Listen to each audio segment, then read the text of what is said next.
Hello, welcome to our channel. Well, here we are again, off on another whirlwind adventure. And where are we going today? That's the question. Right, well, we're going off to see the Brian Jones grave, which is here in Cheltenham. And Brian Jones was the guy that founded the Rolling Stones. I'm going to tell you more about it when we get there. Here we are to do with the remembrance bench of Brian Jones.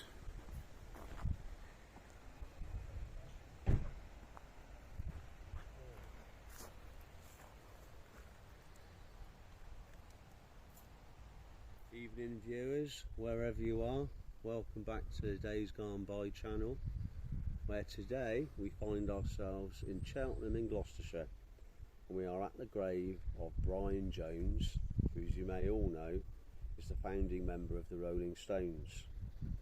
Now, according to Wikipedia, it says Lewis Brian Hopkins Jones, born the 28th of February 1942 to the 3rd of July 1969, was an English musician and founder of the Rolling Stones. Initially a slide guitarist, he went on to sing backing vocals and played a wide variety of musical instruments on the Rolling Stones recordings and in concerts. After he founded the Rolling Stones as a British blues outfit in 1962 and gave the band its name, Jones's fellow band members, Keith Richards and Mick Jagger, began to take over the band's musical direction, especially after they had become a successful songwriting team. When Jones developed alcohol and drug problems, his performances in the studio became increasingly unreliable, leading to a diminished role within the band he had founded. In June 1969, the Rolling Stones dismissed Jones, and guitarist Mick Taylor took his place in the group. Less than a month later, Jones died by drowning at the age of 27 in a swimming pool at his home at Cotswold Farm, East Sussex.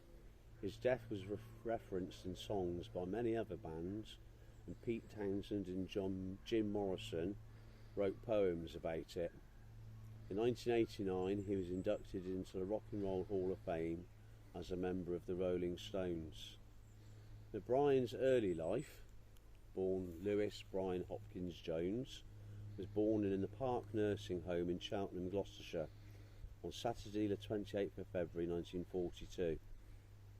An attack of croup at the age of 4 left Jones with asthma that lasted for the rest of his life. His middle-class parents, Lewis Blount Jones and Louisa Beatrice Jones née Simmons, were of Welsh descent. Brian had two sisters, Pamela, who was born on the 3rd of October 1943 and died on the 14th of October 1945 of leukemia, and Barbara, who was born on the 22nd of August 1946.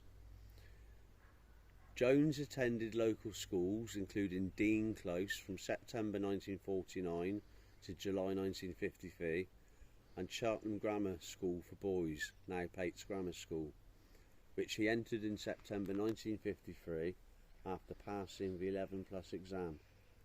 He enjoyed badminton and diving at school and became the first clarinet player in the school's orchestra. Jones reportedly obtained 7 O-level passes in 1957, then continuing on to the 6th form and obtaining a further 2 O-levels. He passed A-levels in physics and chemistry, but failed in biology. Jones was able to perform well in exams despite a lack of academic effort. However, he found school regimented and disliked school uniforms and conformism in general. Jones himself said, "When I made the 6th form, I found myself accepted by the older boys. Suddenly I was in." His hostility to authority figures resulted in his suspension from school on 2 occasions. According to Dick Hatchell, a childhood friend, he was a rebel without a cause, but when examinations came, he was brilliant. Both Jones's parents were interested in music. His father was a piano teacher in addition to his job as an aeronautical engineer, and his mother played the piano and organ and led the choir at the local church. Jones listened to classical music as a child, but preferred blues, particularly Elmore James and Robert Johnson. In 1957, he first heard Cannonball Adderley's music and took an interest in jazz. Jones persuaded his parents to buy him a saxophone, and 2 years later his parents gave him his first acoustic guitar as a 17th birthday present. Jones began forming at local blues and jazz clubs while busking and working odd jobs. He reportedly stole a small amount of money from work to pay for cigarettes, for which he was sacked. In relationships and fatherhood, Jones's first child was born in 1958 to a female friend. The baby, unknown sex, was given up for adoption, and in contrast to Jones's other children, has either not learned of the relationship to Jones or has not publicly identified themselves as Jones's child. In the summer of 1959, Jones's girlfriend, a Cheltenham schoolgirl named Valerie Corbett, became pregnant. Although Jones purportedly encouraged her to have an abortion, she carried the child to term, giving birth on the 29th of May 1960 and naming him Barry David. She soon placed the baby for adoption. The adoptive parents renamed the boy Simon. During this period, Jones lived a bohemian lifestyle abroad, busking with his guitar on the streets for money and living off the charity of others.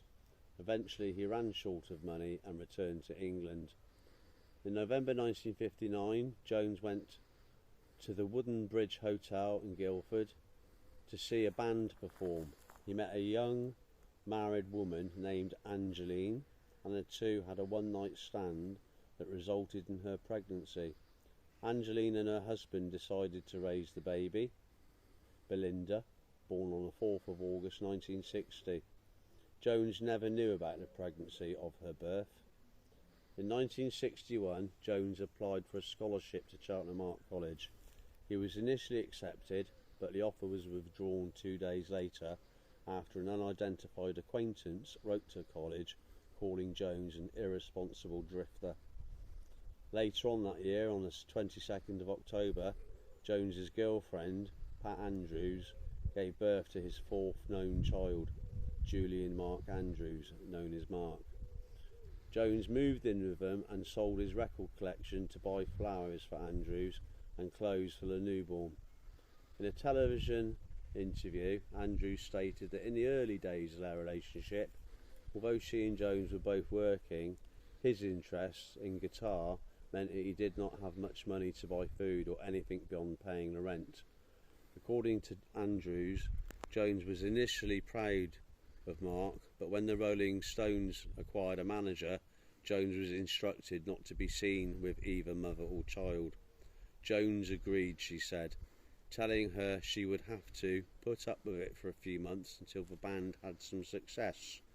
However, once the band did become successful, she noted Jones just seemed to drift away, becoming more interested in famous people he met, and that she never received a penny from Brian at all.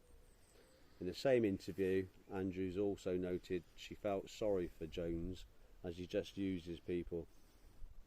In early 1963, Jones began a relationship with Linda Lawrence on the 23rd of July 1964. Lawrence gave birth to Jones's fifth child, Julian Brian Lawrence. Lawrence later married Scottish folk pop singer Donovan. They raised Julian together, changing his name to Julian Leach. In early October 1964, Jones's occasional girlfriend, Dawn Malloy, announced to Jones and the Rolling Stones management that she was pregnant by him. She received a cheque for £700, equivalent to £17,918 as of 2023, from the group manager, Andrew Loog Oldham. In return, she signed an agreement that the matter was now closed and she would make no statement about Jones or the child to the public or press. The undated statement was signed by Malloy and witnessed by Mick Jagger. Malloy eventually gave the boy, whom she named Paul Andrew, up for adoption, and his new parents renamed him John Maynard. In 1965, Jones met German singer Nico and began a 3-month relationship with her. Jones also introduced Nico to Andy Warhol and recommended she show him her music, though this she later received her role in the Velvet Underground. She also lived at the Chelsea Hotel and was part of the Andy Warhol pack back in the day. She became pregnant during the affair, but decided to have an abortion in London that same year, but the two remained friends. A year later, while on tour, Jones met Italian-German model and actress Anita Pallenberg backstage and began a significant relationship with her. Jones became extremely abusive at one point, and breaking his hand on Pallenberg's face. In 1967, Pallenberg left Jones for his bandmate Keith Richards, which added to the tensions between the bandmates. Jones had subsequent relationships with English model Suki Poitier and Swedish seamstress Anna Wolin, as well as a short relationship in 1968 with American model Danielle Luna, who appeared with him in the concert film The Rolling Stones and the Roll Circus several months before his death. Wolin was living with Jones in 1969 when he died, and has written 2 books about her time with him. Wolin has stated that during his last year, Jones had expressed immense guilt over not being there for his children. He wished to start over and become a real father and raise future children in the house he had bought. He also wished for his sons, who had not been adopted away by their mothers, Mark and Julian, to come and live in the house. Jones's youngest child is a daughter named Barbara Ann Marion, born in 1969 to Elizabeth, a married American woman who raised a girl with her husband. Barbara has appeared in a 1929 documentary about Jones's death. Wolin stated in her first book that she miscarried a girl in August 1969. She was referred to the baby as Joanna, a name she and Jones had picked out previously for when they had a daughter while planning for a family. Jones left Cheltenham and moved to London, where he became friends with fellow musician Alexis Corner, future Manfred Mann singer Paul Jones, future Cream bassist Jack Bruce, and others who made up a small London rhythm and blues jazz scene.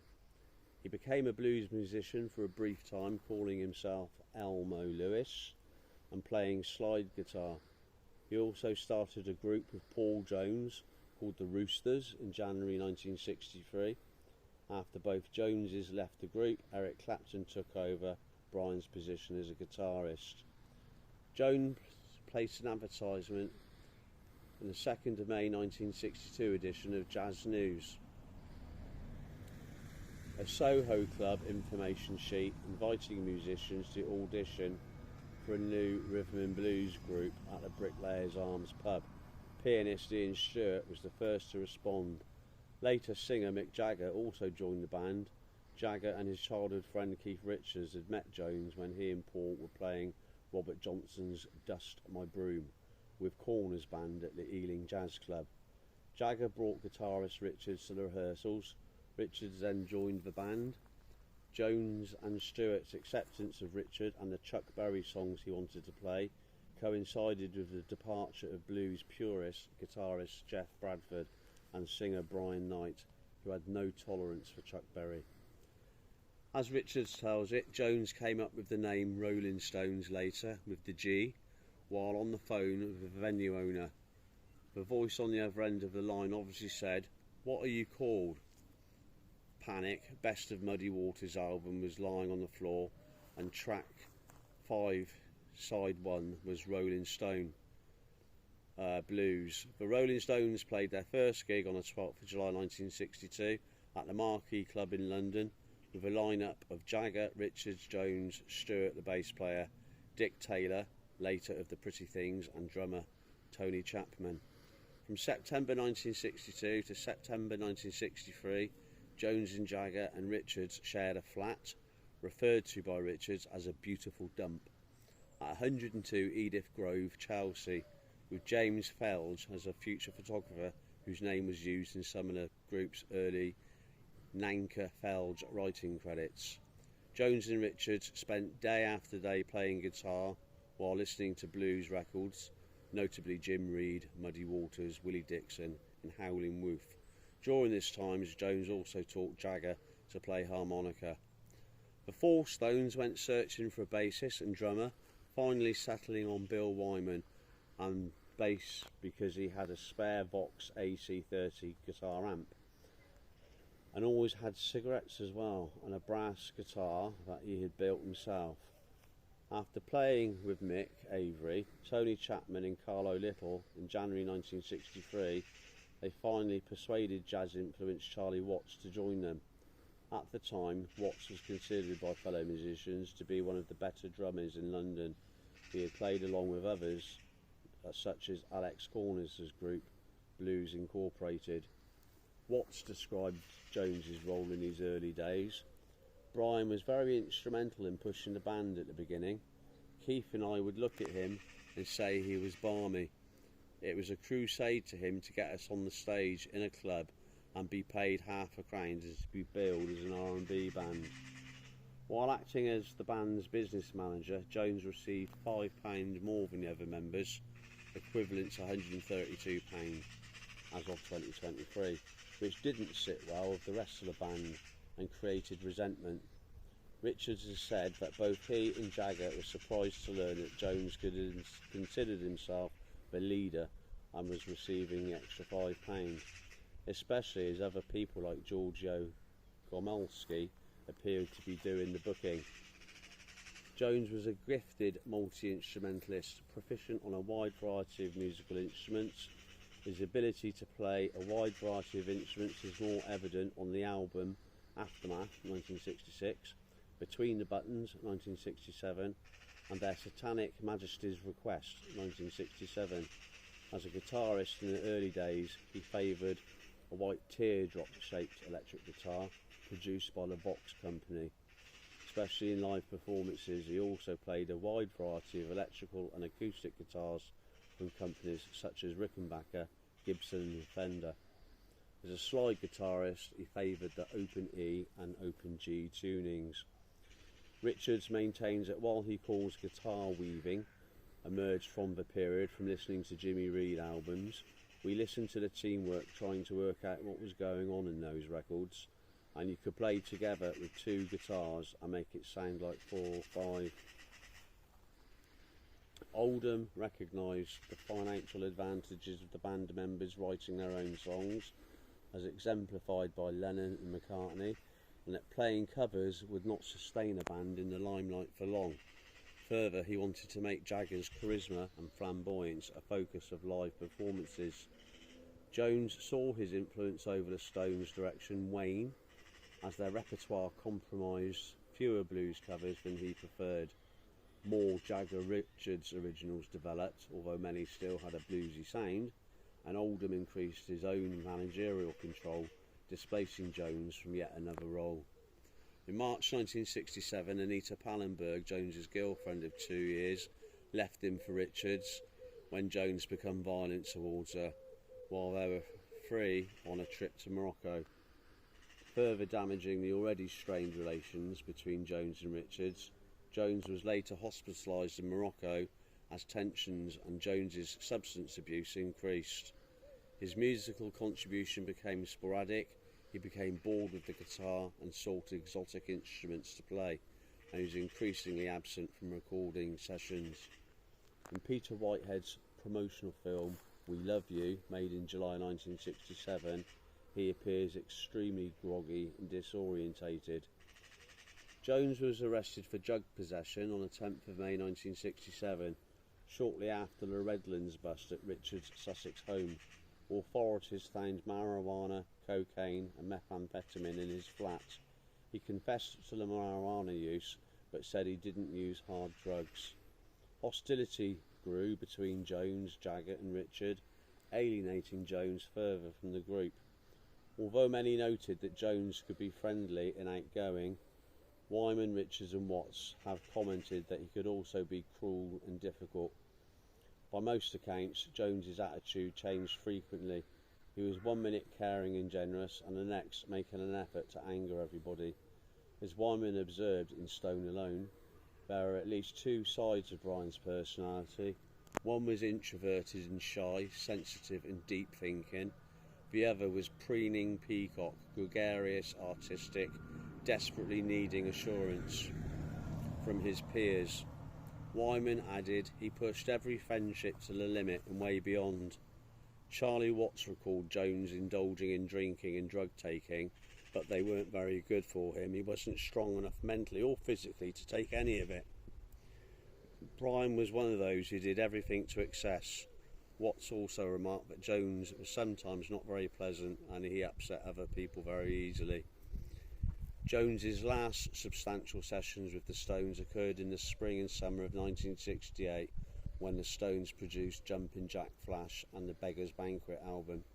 His final lead guitar part was on the song No Expectations. He plays a slide guitar to Richard's acoustic rhythm. He can be seen in the Jean-Luc Godard film 1+1, playing an acoustic guitar and chatting and sharing cigarettes with Richard. Although Jones is neglected in the music making, the film chronicles the making of Symphony for the Devil. Where once Jones played multiple instruments on his many tracks, he played only minor roles on a few pieces during the later stages of his time with the band.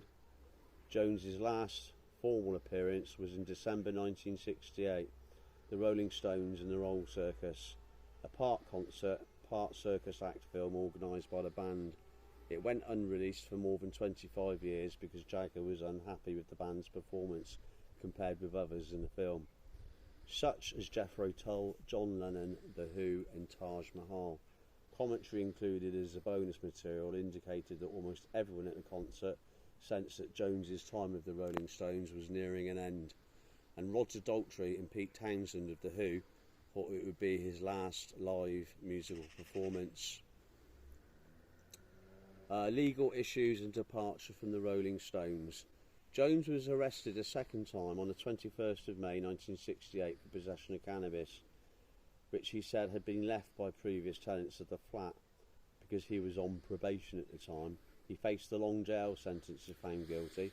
The jury found him guilty, but the judge had sympathy for Jones. Instead of jailing him, fined him £50, equivalent to £1,095 as of 2023, plus £105 in costs, and told him, for goodness sake, don't get into trouble again or it really will be serious. Jones's legal troubles, entanglement from an estrangement from his bandmates and substance abuse and mood swings became too much of an obstacle for his active participation in the band. The Rolling Stones wanted to tour the United States in 1969 for the first time in 3 years, but Jones was not in a fit condition to tour, and his second arrest exacerbated problems with acquiring a US work visa. In addition, Jones's attendance at rehearsals and recording sessions had become erratic. When he did appear, he either rarely contributed anything musically, or when he did, his bandmates would just switch off the amplifier, leaving Richards to play nearly all of the guitars. According to author Gary Herman, Jones was literally incapable of making music. When he tried to play harmonica, his mouth started bleeding. Excuse me. This behaviour was problematic during their Satanic Majesty's request and Beggar's Banquet sessions, and had worsened by the time the band began recording Let It Bleed in March 1969. Jones borrowed the group's Jaguar and went shopping in Pimlico Road. After the car was parked, it was towed away by police. Jones hired a chauffeur-driven car to get home in May 1969. Jones crashed his motorcycle into a shop window and was secretly taken to hospital under an assumed name.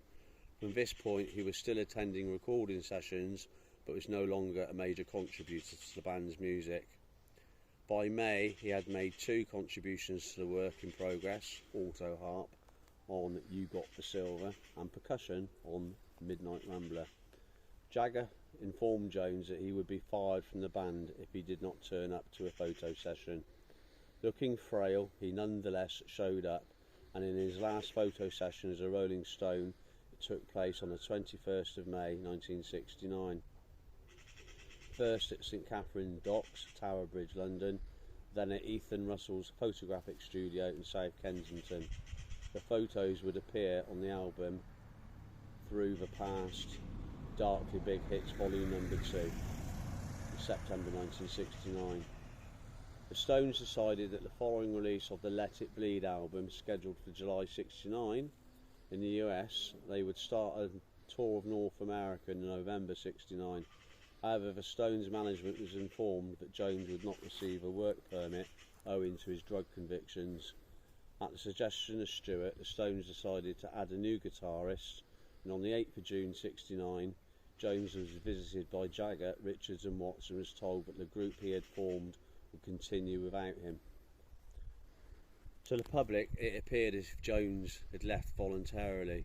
The other band members told him that although he was being dismissed, it was his choice how to break it to the public. Jones released a statement on the 9th of June 1969 announcing his departure. In this statement he said, among other things, that I no longer see eye to eye with the others over the discs we are cutting. He was replaced by the 20-year-old guitarist Mick Taylor, formerly of John Mayall's Blues Breakers. During the period of his decreasing involvement in the band, Jones was living at Cotswold Farm in East Sussex, the residence formerly owned by Winnie the Pooh author A.A. Milne, which Jones had purchased in November 1968. Alexis Corner, who visited in late June, noted that Jones seems happier than he had ever been before. Jones is known to have contacted Cornell Stewart, John Lennon, Mitch Mitchell, Alan Price and Jimmy Miller about the intentions of putting a band together. Jones had apparently demoed a few of his own songs in the weeks before his death, including Has Anybody Seen My Baby and Chow Time. At around midnight on the 2nd to the 3rd of July 1969, Brian Jones was discovered motionless at the bottom of his swimming pool at Cotswold Farm. His Swedish girlfriend, Anna Wolin, was convinced that he was alive when he was taken out of the pool, insisting he still had a pulse. However, by the time the doctors arrived, it was too late and he was pronounced dead on arrival at the hospital at the age of 27. The coroner's report stated it was a drowning, later clarified as death by misadventure, and noticed his liver and heart were greatly enlarged by past drug and alcohol abuse. Upon Jones's death, The Who's Pete Townshend wrote a poem titled A Normal Day for Brian, a Man Who Died Every Day. Printed in the Times, Jimi Hendrix dedicated a song to him on US television, and Jim Morrison of the Doors published a poem called Ode to LA while thinking of Brian Jones, deceased. Coincidentally, Hendrix and Morrison both died within the following 2 years, with Morrison's death falling on the same date as Jones's. All three died at the age of 27. On the 5th of July 1969, which was only 2 days after Jones's death, the Rolling Stones had been scheduled to perform a free concert in Hyde Park. The concert had originally been promoted weeks earlier as first the public performance of Mick Taylor's as the band's new guitarist.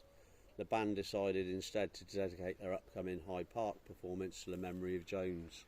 At the beginning of the concert, Jagger took to the stage and read excerpts from Adonius, a poem by Percy Bysshe Shelley about the death of his friend John Keats. Stagehands then released hundreds of white butterflies from the stage area as a tribute to Jones.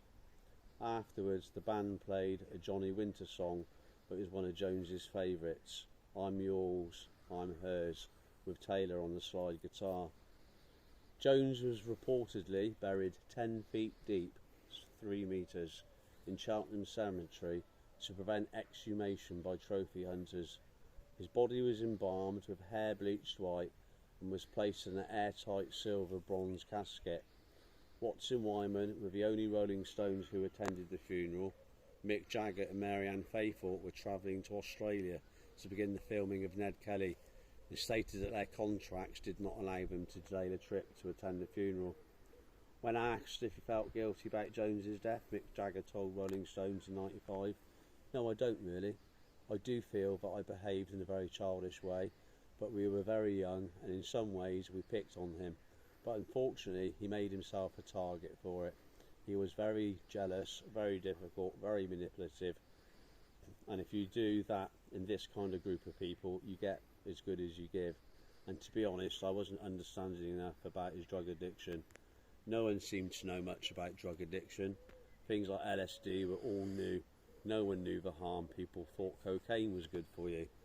Wyman said in 2002, "As the years go by, I'll become even more convinced that he's entitled to a free pardon.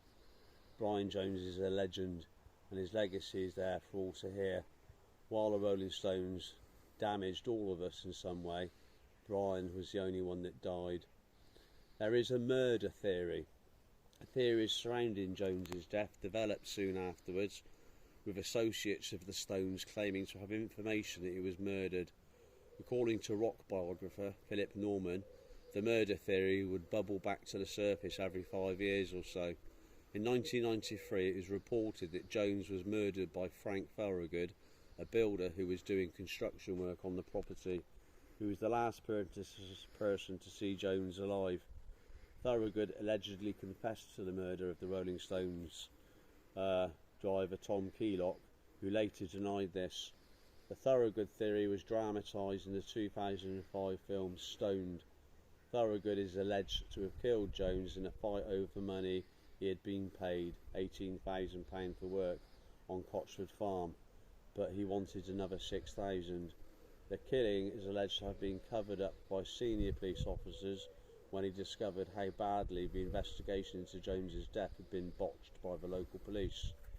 In August 2009, Sussex Police decided to conduct a new case review of Jones's death for the first time since 1969.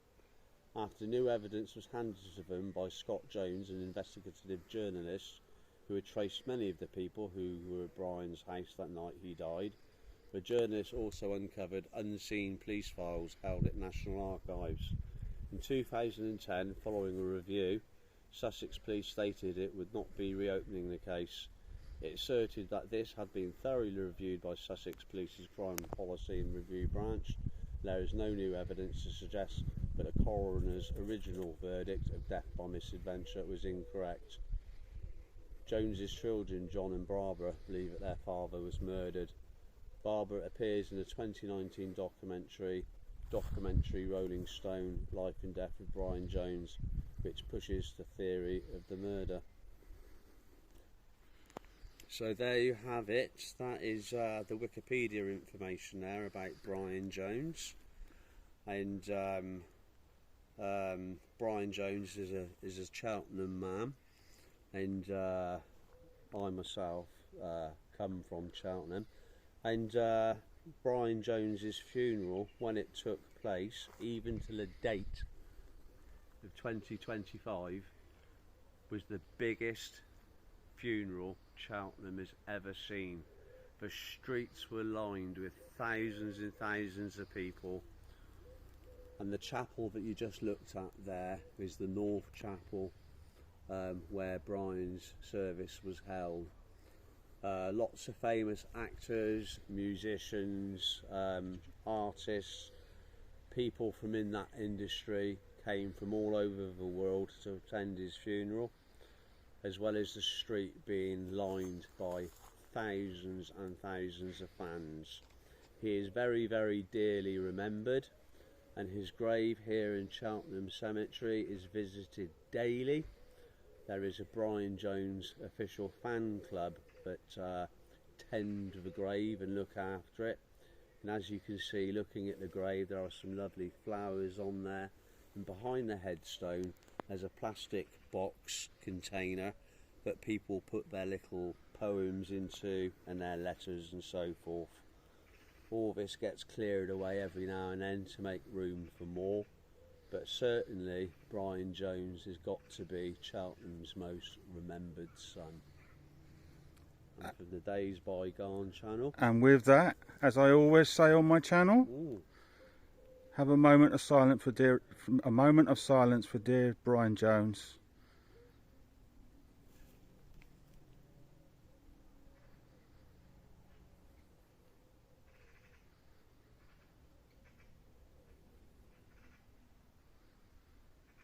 Rest in peace, fella. Rest in peace, and thank you for all your wonderful music over the years. Rest in peace.